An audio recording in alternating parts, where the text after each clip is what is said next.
Hi guys, welcome to our final supplemental video. This month Laura talked about our gifts to the world and pop quizzes. And I wanted to reach out to those of you who might have felt a little funny when you were considering what people told you you were good at, especially with the work that we've done so far. So one of the things that I'm often told that I'm good at, or told in general, is that I'm always happy to help. I am always happy to help. People tell me that, and there's something in me that recoils a little bit. And doing this homework, I had to confront that and think about why it is that I recoil. And it's not that I am not happy to help.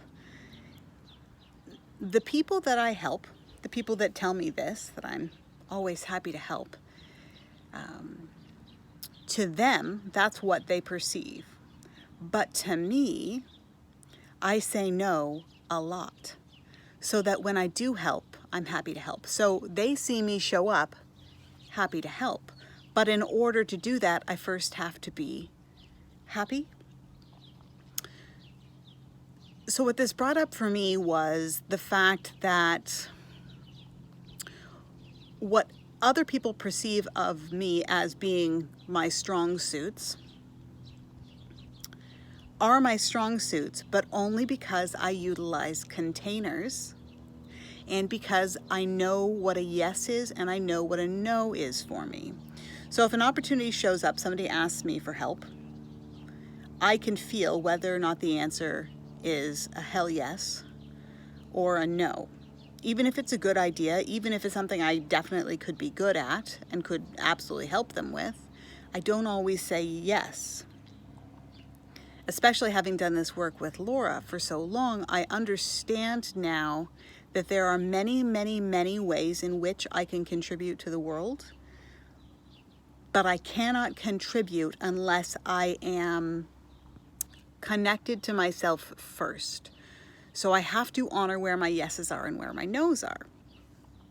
So the people that think that I'm always happy to help, what they're noticing is that I show up, and when I show up, all of me shows up.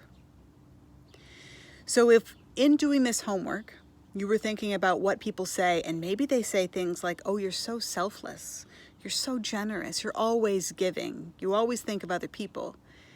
And in the past, you felt pride about that, but through this work, you've also been realizing that that is not necessarily exactly one of your essences. But there's something in there that is your essence. Perhaps it's contribution, perhaps it's generosity, perhaps it's love. But it's not being endlessly selfless. It's not sacrificing yourself.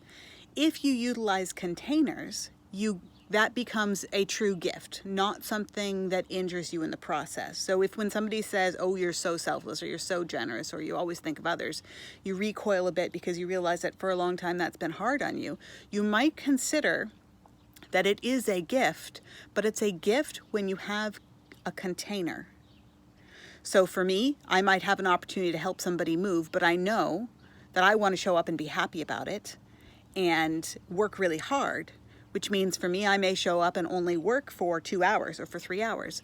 I don't want to be there long enough to resent my time, having spent so much time there. I want them to feel all of me present and joyfully do the work. So I have to create a boundary, a container around what the gift that I am offering. And then they think I'm always happy to help. Well, I wouldn't be if I was not also respecting myself and creating containers that work for me and knowing how to say no, knowing when no is the answer.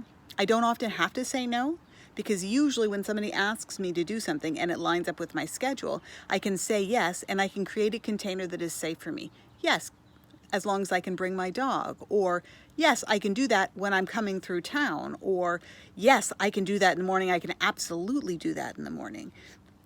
I make sure to filter it through what I know about myself so that I'm not sacrificing myself in the giving of myself.